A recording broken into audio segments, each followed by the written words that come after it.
Evde mayalanan doğal yoğurt. Cacık ateşi düşürür. Soğan da katılırsa enfeksiyon hastalıklarına iyi gelir. Kaymağını alıp yoğurdu kaynatarak içmek ishali, hatta kanlı ishali dahi durdurur. Yağlı yoğurt yeni yanıktan, özellikle güneş yanığında ağrıyı dindirir ve kısa zamanda iyileşmesini sağlar.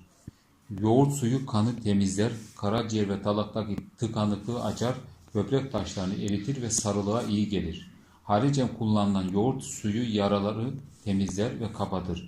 Çilleri yok eder, ucuğu kısa zamanda iyileştirir. Aç karnına yoğurt suyu içmek gazı giderir, bağırsaklardaki mikroflorayı zenginleştirir. Aşırı zayıf olanlar için güne yoğurt suyuyla başlamak kanı temizler, sıcak safrayı soğutur. Dalak ve bağırsakları rahatlatır, hazmi kolaylaştırarak kilo almaya yardımcı olur.